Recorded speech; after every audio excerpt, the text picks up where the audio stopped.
భారత సైన్యపు ఆలోచన తీరులో అతిపెద్దదైనటువంటి మార్పు మూలాలని లేపేయాలి అన్నటువంటిది.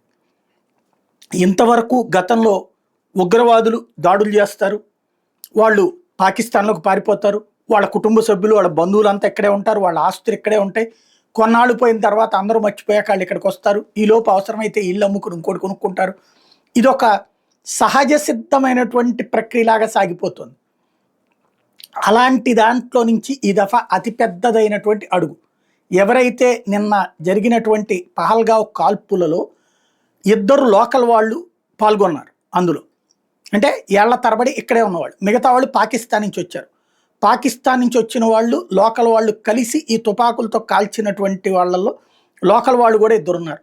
ఆ ఇద్దరు ఎవరు అన్నటువంటిది ముందుగానే మొన్న 2 రోజుల నుంచి కూడా వస్తున్నటువంటిది. ఆదిల్ ఆసిఫ్ అనేటటువంటి ఆదిల్ ఆసిఫ్, ఈ ఇద్దరికి సంబంధించినటువంటి ఇళ్ళు అక్కడే ఉన్నాయి. ఇప్పుడు ఈ ఉదయాన్నే సైన్యం అక్కడికి చేరుకుంది ఆ ఇళ్ల దగ్గరికి. ఆ ఇళ్ళకి ఎల్ఈడి బాంబులు పెట్టి మరి లేపేసింది అనమాట. ఐఈడి బాంబులు పెట్టేసేసి ఆదిల్దేమో త్రార్లో ఉంది ఇల్లు, అది పేల్చేసింది. ఆసిఫ్లో ఆసిఫ్దేమో బిజ్ బెహరా ప్రాంతంలో ఉంది, దాన్ని లేపేసింది. మొత్తం ముక్కలు ముక్కలు చేసి వదిలిపెట్టారు. అంటే ఇక వాళ్ళకి ఆస్తులు మూలం కూడా ఉండకూడదు. సహజంగా వెంటనే మన దగ్గర ఉన్నటువంటి కొంతమంది ఇంటలెక్చువల్, అంటే తాము మేధావులు అని భ్రమించేటటువంటి అపర మేధావులు ఉంటారు. వాళ్ళు అంటారు ఇది దుర్మార్గం, వాళ్ళల్లో కక్ష పెరిగిపోతుంది, ఇంకా వాళ్ళల్లో శత్రువుత్వం తయారైపోతుంది, వాళ్ళని కన్విన్స్ చేయాలి కానీ అని పనికిమాలినటువంటి హితబోధలు చేయొద్దు. ప్రజల్ని చంపేసేటటువంటి వాడికి ఇంకా వాడిని మార్చేదేంది?